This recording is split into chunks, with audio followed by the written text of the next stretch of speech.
किसी ने क्या खूब कहा है, साथी तुम संघर्ष करो, हम तुम्हारे साथ हैं। लेकिन दुनिया जब आपका साथ देगी तो संघर्ष करने की जरूरत ही नहीं पड़ेगी।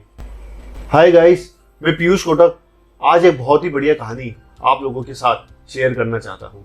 ये कहानी है एक जवेरी की। एक जवेरी की मृत्यु हो गई थी।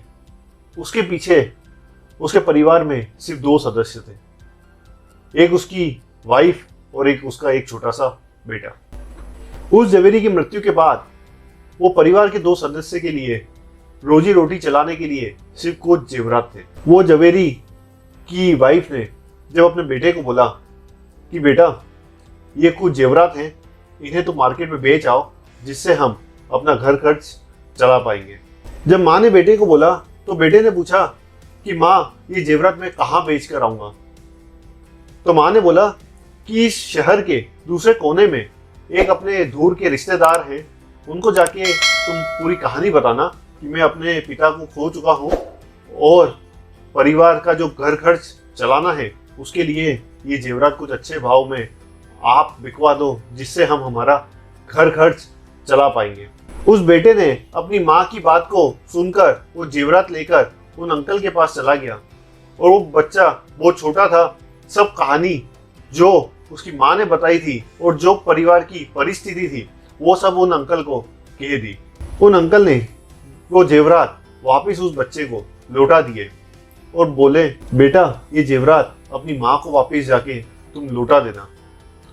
लड़का जो था वो सोच में पड़ गया था कि माँ ने बोला कि ये जेवरात के माध्यम से ही वो अपना घर खर्च निकाल पाएंगे।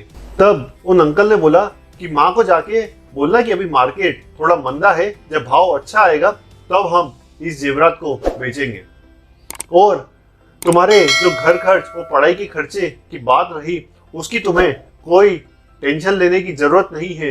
वो जो भी खर्चा है वो सब मैं तुम्हें हर महीने पहुंचा दूंगा, और स्कूल के बाद तुम 1-2 महीने सिर्फ यहाँ पर आके थोड़ा सा काम सीखना, जिससे तुमको भी काम की जानकारी हो जाएगी और उसके बदले तुम्हारा सब खर्चा भी निकल जाएगा। ये सुनकर वो बच्चा बहुत खुश हुआ और घर लौट आया। घर लौटने के बाद उसने जेवरात अपनी माँ को लौटा दिए और जो बात उन अंकल ने बोली थी वो सब बात उसने अपनी माँ को बताई। ये सुनकर उस बच्चे की माँ बहुत खुश हुई और भगवान को धन्यवाद कहने लगी कि हमारे जो रिश्तेदार हैं कितने अच्छे हैं, किस तरह से हमारी मदद कर रहे हैं। इस दौरान उनका जीवन चल रहा था। जिस तरह से उन अंकल ने उस बच्चे को बोला था उस तरह से वो बच्चा स्कूल के बाद रोज 2-3 घंटे वहां जाकर काम करता था और काम सब सीखता था, और उसके बदले उसके पढ़ाई का और घर खर्चा वो अंकल उन्हें देते थे। कुछ वर्ष बीतने के बाद उन अंकल ने बोला कि बेटा, जो जेवरात तुम पहले लाए थे वो अपनी माँ से वापस लेके आ जाओ, अभी मार्केट अच्छा है, अच्छे दाम मिल जाएंगे। बेटा जब घर गया माँ को बोला कि अभी मार्केट अच्छा है, तुम जेवरात दे दीजिए। उन अंकल ने बोला है तो वो अच्छे दाम पे बिक जाएंगे। उस बेटे को माँ ने जेवरात दिए। बेटा रूम में जाकर सोचता है कि मैं जेवरात एक बार देख लेता हूँ कि किस तरह के हैं। बेटे ने जब जेवरात को खोला तब तक उस बेटे को भी जानकारी हो चुकी थी जेवरात के बारे में। तो बेटे की आंखें चकाचौंध हो गई थी उस जेवरात को देखकर।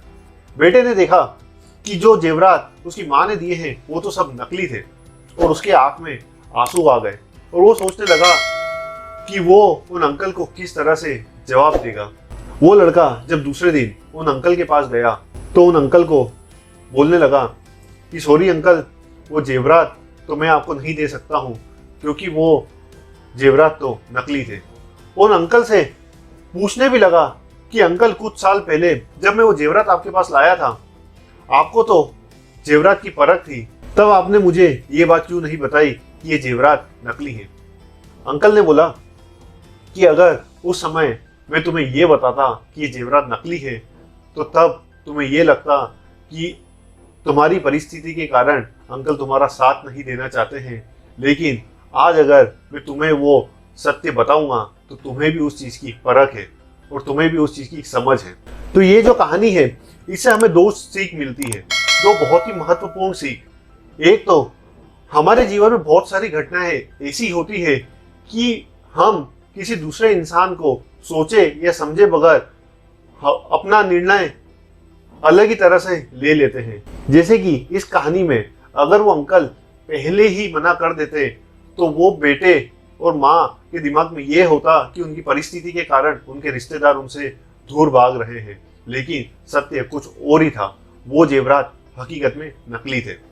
और दूसरी जो सीख ये है, बिना कुछ रिटर्न के अगर अपने जीवन में भी हम कुछ किसी लोगों की मदद कर सकें तो हमें जरूर करनी चाहिए, क्योंकि हमारी छोटी छोटी सी जो मदद है, जो सहायता हम लोगों को देते हैं, उसका दूसरे के जीवन में क्या प्रभाव पड़ता है वो सामने वाला इंसान ही जान सकता है।